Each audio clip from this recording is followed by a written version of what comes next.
Report that Macquarie has written, they have warned of emerging areas of stress amongst Indian lenders. According to them, the pressure points are slightly different in the new cycle. Shefali is here with the takeaways from that report. I think this came a couple of days ago, Shefali, but important points that they have mentioned out there. Well, couple of new areas of stress which have emerged in last few quarters. MSME stress has risen. Agriculture is always a problem. Every few quarters, every few years, we see that problem emerging because of the farm loan waivers, etc. So that is also a new area of concern at this point in time. Commercial vehicles, because of the slowdown, real estate and telecom is the newest to the list. And telecom, the worries are exasperated after Supreme Court verdict on AGR dues. So that is a big worry point at this point in time. And Mudra scheme, the non-performing loans for PSU banks are at an alarming level.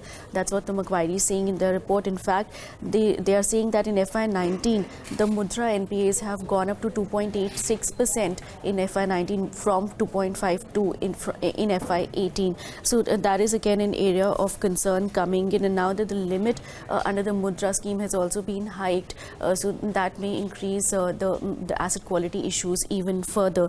And as far as the CV cycle is concerned, that they're saying that that's more cyclical in nature, that's structural. But agriculture is something that is certainly structural in nature. And MSME is a new issue since last few quarters that has emerged. Even MSMEs over last couple of years, that also keeps coming in every few years. So right now, in last few quarters, the stress has risen according to them.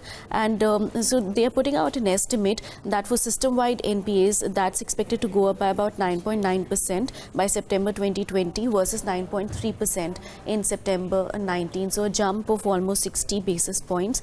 And some of the new areas that are emerging, wholesale NBFCs, those are the ones which are most at risk.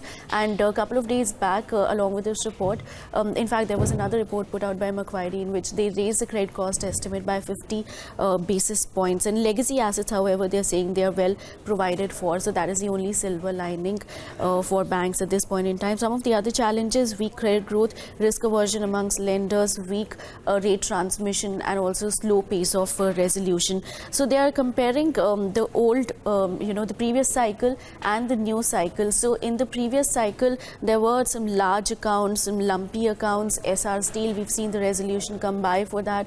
Bhushan Power, GP Infra, Bhushan Steel, ABG Shipyard. So very big names, big amounts, 30 to 60,000 crores, just these names. In fact, most of the Amtech Auto was 12,500 crores. That was the lowest one. So in total, previous cycle, 3,82,000 crore. And in the new cycle, we've seen names emerge like, Sri Infra Group, which is the highest, 34,000 crores, and Syntex, 1,8,900, Sequator, which is a promoter entity for Piramal, if I remember that correctly, that's 16,000 crores. Coffee Day Group, that's 8,000 crores. So the names are, the amounts for all these accounts is much, much lesser. Cox and Kings, 4,100 crores. In total, about 76,800 crores. So that's way lesser than what we had in the previous cycle. But having said that, these names are still the ones which have come to the forefront. So we don't know if there are more skeletons which are out there, lying out there to come out.